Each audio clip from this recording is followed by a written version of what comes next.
Good morning, boys and girls. You join me for another adventure in home maintenance. Specifically, Generac maintenance, generator maintenance. And with the Hurricane Milton that came through and blessed us in Florida with its presence, I came to the realization that I needed to do a little bit more maintenance on the generator. Now, it's been running fine for years.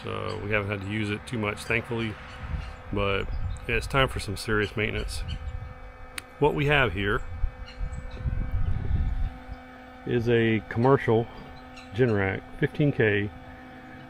This little thing's a beast. It'll do single phase, three phase, it'll do everything basically. She might be small, but she's mighty. 1.5 liter Mitsubishi 4-cylinder, which if you're a student of automotive engineering is basically a standard cast iron block aluminum head, I think. Yep. And it was in like the Mirage, the Gallant, maybe the Eclipse, early 90s to mid or 2002, I think is what it was. So one of the things it has on it is a timing belt, which I forgot, really. I forgot about until I was prepping it for Milton. And I realized, I was like, oh crap, it's got a timing belt. So I started looking. I looked and looked and looked, trying to find a maintenance schedule that Generac requires for timing belt. They don't list it. It's not in the parts manual, it's not in the service manual that I can find. It's nowhere I can find. You look at the maintenance schedule for the same engine in a car, it's every 60,000 miles. Now, as of today, this is October 29th, 2024. She only has 292 hours on her on the clock, which is very low. This unit was at a telecom facility that one of my buddies managed when I was in telecom, and we were decommissioning it, and I was able to purchase this one and another one for $300 a piece. And this was for the generator, the transfer switch, the annunciator panel, which if you don't know, annunciator panel is basically the alarm panel for the units, complete and working. So it was pretty good deal. So me and my brother-in-law jumped on that. He got the other one. It was a 20K, so he wanted the bigger diesel. It was a diesel, this was a gas. Anyway, fast forwarded now. So this unit was produced in 1998 by Generac. That's the birth date for this particular unit, was 98. I think they produced them from 98 to 2002, I think is what they did. I have a cat, sorry. What's up, G? Yeah, anyway, I couldn't find service information for the timing belt. And just like every other four-banger back in the day, this one is not interference as far as I can tell, as far as I can research. But Mitsubishi recommended every 60,000 miles, which doesn't give you a time frame. And if you could do the math, which you probably have, 1998 till 2024 is a lot. 26 years that belt has been sitting in there, not being used very much, 300 hours worth. So Gates, who's a rubber manufacturer, big rubber manufacturer, they do belts, hoses, hydraulic hoses, all that stuff. They recommend 5 years, 60 months to 72 months. So that's a lot longer. 26 years is a lot longer than 72 months or 60 months. Do I think it's necessary to do it every 5 years? No. Do I think it's necessary to probably take a look at it or either do it in less time than 26 years? Yeah. That's where we're at. And the problem is if you want to take a look at it, you might as well do it, because it's buried. I mean, obviously it's a four-banger with a timing belt. Whether it's in a car or on this generator, the entire front half that part right there has got to go, which includes the radiator, the shroud. You got to take off, I don't think you have to take off the water pump to get the belt off, but like I said, you're going to be there. Water pump. We're going to get started on this. I'll have some pricing and stuff and breakdown after the video on like a post repair video portion, or post repair wrap up of this video, hopefully. I did not get the parts. Let me scratch that. I got some of the parts from Generac, like the upper hose, the lower hose, the thermostat, and the gasket for a thermostat. I didn't bother looking for that stuff aftermarket. I bit the bullet and just paid the toll, the Generac toll. I'm a fan of the products of Generac. I'm a fan of the commercial products. Let me rephrase that. I'm a fan of the commercial products for Generac. The home stuff is garbage. I'm sorry if you've got one. Those Guardian, whatever they are, they're crap. I wouldn't put one of those lawnmowers on my house. And we'll cover all that maybe in another video. We're not gonna get into that here, but as far as the water pump, timing belt, cap, rotor, wires, I think I've already done the plugs on this thing a while back, and like heater hose, stuff like that. I went into the automotive realm. Before I was in telecom, I was in the parts business. So I know how to do interchanging and looking up parts. This is a 1.5 Mitsubishi. They didn't make a different one for industrial. Some of the accessories might be different, but you can look up a lot of stuff and the prices are a lot different, and we'll cover all that at the end of the video, as long as it works. So I'm gonna set you up on a time lapse. Currently we are, I think, done draining the coolant, so it's time to get started.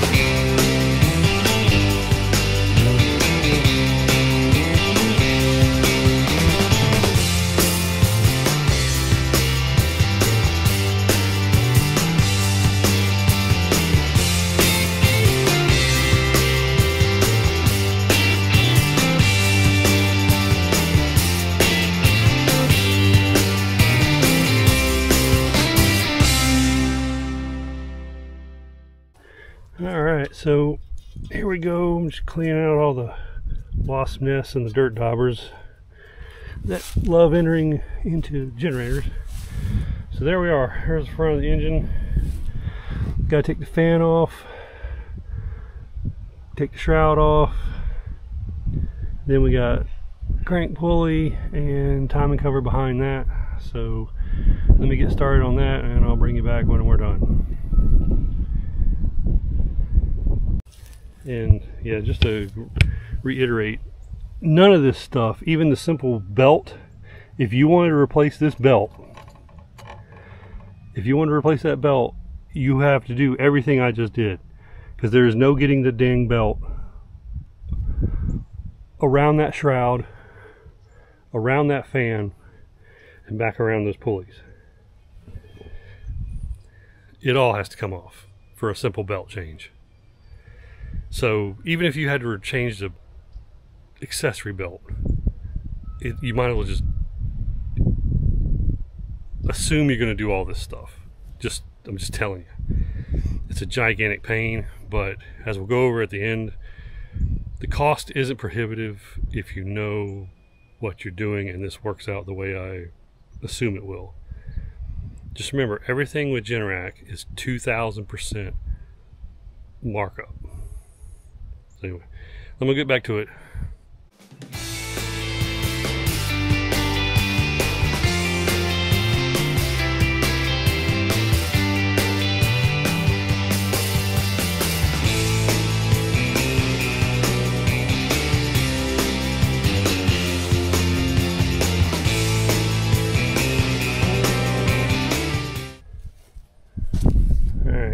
sorry, I forgot about y'all for a little bit.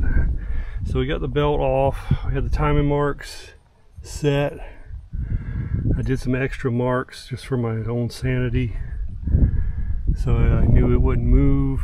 Basically, you have to undo this, use a pry bar, loosen this, push the tensioner back to give the belt tension, tighten this back up to hold it in place.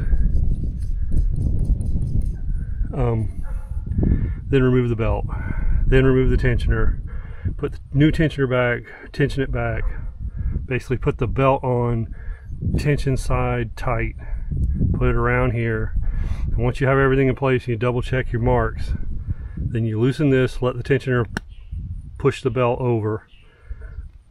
Once it's there, you tighten this back up and you're good to go. So I'm going to do that. I'm going to pull this off, pull the spring off. I don't think I got a new spring with that tensioner. I guess that's extra. Once I get this off, I'm going to put the new water pump on and then put everything back together. So I'll set you up on a time lapse.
Alright, so it's back together.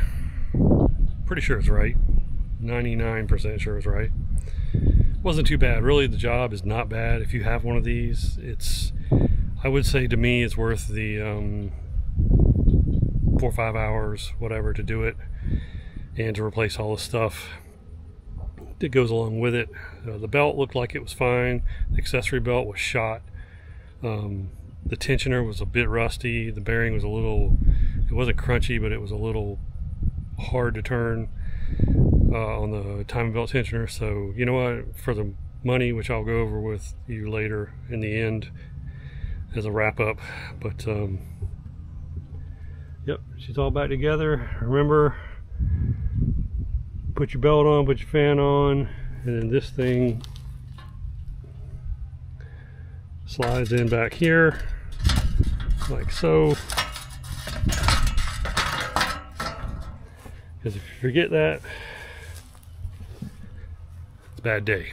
So it is now 11:40. It's lunchtime. I need to go eat lunch with the wife and the daughter. Go by the hardware store. I have to replace these bolts and nuts. This is for the ones that mount that panel on both sides to the frame right there. They're just so crusty, and the heads are about half rotted off. So I'm gonna go get four each of those, and I got to pick up coolant.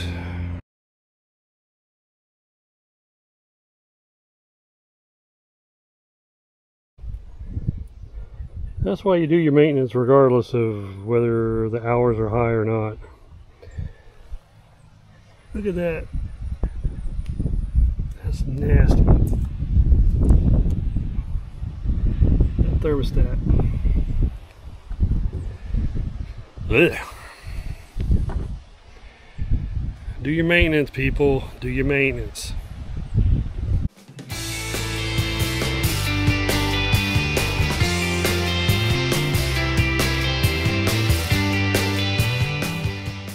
Alright, so here's the new coolant parts I got. Pardon the mess.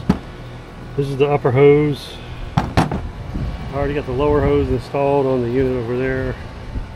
That's the old one. That's the new one. Pardon the wind. I'm trying to hurry. I'm running out of time. So we got new gasket for the thermostat. See it in there. New thermostat. Old thermostat. Yeah, it needed to be changed. Yep. And got a new cap. This is the old cap. Seemed to be okay, but with the age and everything, got a new one. Back to the time lapse.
Back running. Hopefully you can hear me over the generator, but it's running. Top's still off, so I can monitor everything, and I swear to God I felt raindrops. I'll have to cover that. I'll have to cover that pump with thing. Anyways, we're starting to drip, so I got to cover this thing up and bleed the air out of the cooling system. I'll be back when I'm done. Alright, we're basically done. Ran it, burped it. It's working good. I'm just fiddling with a few things here.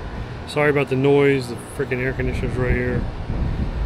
One tip I wanted to share is try to seal up the electronics box. I always have freaking wasp nests and dirt daubers all in here, and they screw up the contacts a lot of times. I have to clean them off. Here's what I've done with this one. Just a piece of window screen and some silicone. Put it around here. These holes will be covered whenever the bolts go back in for this that mounts there. Get some metal duct tape, not duct tape, but duct air conditioning tape, and close off all the holes. There's one I missed, but all the little holes that are here. And the only other thing is there's a big square opening right here and on this side, right here, down there. Just get some of that, get some of that soft packing foam. This is gonna sound weird, but if you're into fishing or whatever, go to a marine place that does a lot of power pole installs and ask them if they have any boxes left from their installs. It's black, it's squishy but firm foam, so you could cut it oversized and push it in there and it'll seal. So that's what I'm gonna do with those two. I'm just tired of cleaning these freaking wasps and everything out of here, and these dirt daubers I just got 3 big nests of dirt daubers out of here, because the dirt daubers get in there, then the ants go after the dirt daubers, and pretty soon stuff starts not working, and it's all due to critters getting in there. And if you live up north or whatever, I guess it's like mice too, because a mouse would get in that big square hole, but of course a piece of foam probably ain't gonna stop a mouse, but whatever. Just a tip. I'll be back tomorrow to wrap this up. See you tomorrow.